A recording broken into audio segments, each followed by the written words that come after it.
Batman the Dark Knight, written by Paul Jenkins and Joe Harris, art by David Finch. We left off last issue with Batman going on a tear against Superman for the entirety of the issue and then just being shut down, seemingly dead.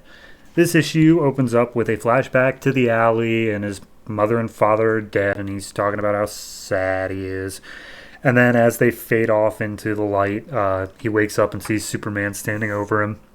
And Superman's like, "Oh, geez, Batman, I'm so sorry that I hit you."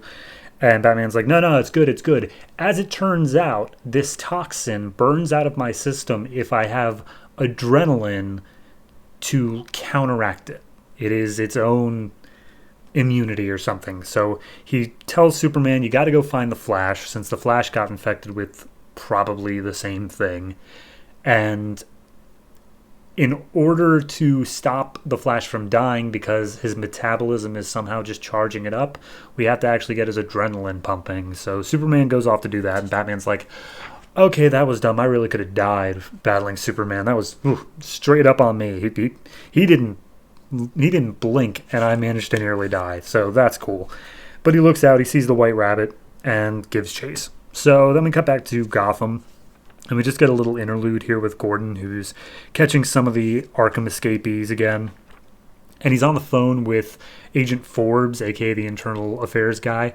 And Forbes is like, Gordon, I'm going to go ahead and suggest to the mayor that you are suspended without pay indefinitely because you are a terrible cop. And Gordon just unloads on him. I'm like, you're doing nothing to help. I am out here doing everything, and I'm doing it the best I can, blah, blah, blah, blah. And it basically boils down to like, well, if you're having such a hard time, Gordon, why don't you just call Batman? And he's like, I don't know what you're talking about, Forbes. And he's like, all right, well, lawyer up, asshole. And he hangs up on him. Gordon asks if Batman's been seen anywhere, but obviously not, because he's out in the woods. And so we cut back to Batman, who's still giving chase to the White Rabbit. We get a breakdown of who the White Rabbit is in Alice in Wonderland and how he's possibly one of the most sane characters there, despite the rest of the world being crazy. And when he finally catches up to her, she's poised there with Scarecrow, and Scarecrow's like, oh, this is no storybook, Batman. You're in the real game now. And he lunges after Batman, and Batman just immediately knocks him out, wraps him up, and is like, I am sick of your crap, dude. I am so done with all of this. And so he talks to White Rabbit, and White Rabbit's just like, well, I guess you've got it all figured out, but tell me, did you see this coming? And then we cut over to Superman, who catches up with Flash and basically tells him the exact thing Batman said. And Flash is like, I mean, is there anything else I can do like right now to not let it metabolize? And he's like, well, you got to think of it like a snake bite. We're trying to get the venom out of your system. And Flash is like, venom? That can only mean one character. So then we cut back to Batman and the White Rabbit, and he turns around, and who's there throwing a punch into Batman's face but Bane. And the next 9 pages of this book are just Bane. It's very fast in that regard. It's just Bane sitting there going like, yes, Batman, I've made you afraid of me because I'm the one who snapped your back, which he does directly say, which means that did happen some point in these 5 years before Batman is here now. So just keep that in your head. So yeah, he just goes on and on saying like, oh, tell me you're not afraid of me, Batman. Batman's like, I'm not afraid of you. And then Bane just punches him again. He's like, you're a liar. You're totally afraid of me. And as he just taunts Batman more and more, Batman's looking around for Poison Ivy, because I completely forgot that was like the entire reason that he was here in the first place. And Bane's like, yes, she's nearby, but I'm going to break your spine before you can find her. So he sends an electric shock off on Bane, and he barely manages to get like slightly away before Bane just throws a big rock at him. And the big reveal at the end is that Bane's like, you've analyzed my new venom, which I guess this enhanced fear gas is also new venom. And he's like, it may turn all of their minds to jelly, but me, it only makes me smarter. And that's literally how it ends. It just says that Bane's now smarter on this new drug. Okay, fine. Like, here's the thing. Since issue 1, I think, since we first saw jacked out, roided up Two-Face, I knew this was going to be a Bane thing. Because it just, like, no duh.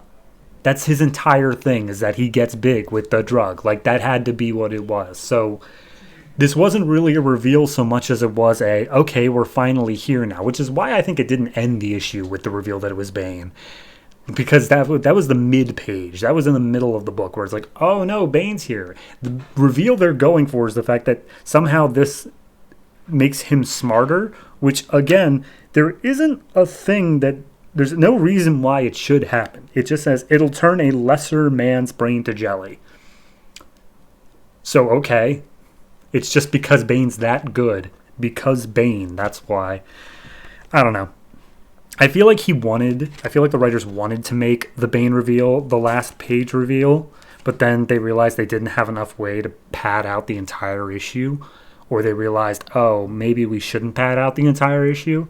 So instead they just made it like this half-hearted thing of like, oh, but Batman's now in for the fight of his life because Bane's smart now, despite the fact that I'm pretty sure as a character he's always been intelligent and strong, but whatever.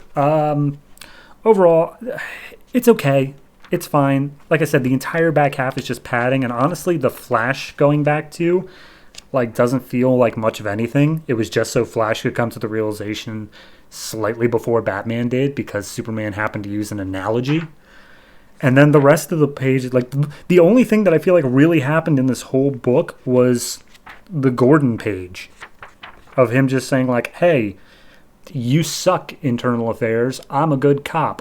Where's Batman? That's the only thing that feels like forward progress for anything here. Batman, he just defeats Scarecrow because Scarecrow ran off, but he easily could have done that in the previous issue. There's no reason to shunt it off to here. And then the whole Bane thing is just like, yeah, we were always going to get here. So I'm giving this a 6, and that's mostly on art and just the general flow of it. The writing itself is just like, okay, whatever, we're here. So, yeah, I'm not that impressed with it. I don't know where this arc's going to end because this is like an oversized trade. So we'll see what happens next issue if we're even close to wrapping this up. I'll try to remember Poison Ivy's a part of the story, but frankly, I don't get it anymore. I don't know what like the point of this story is. Don't be afraid. If that's going to be the whole moral, then I wish I would have gotten out sooner.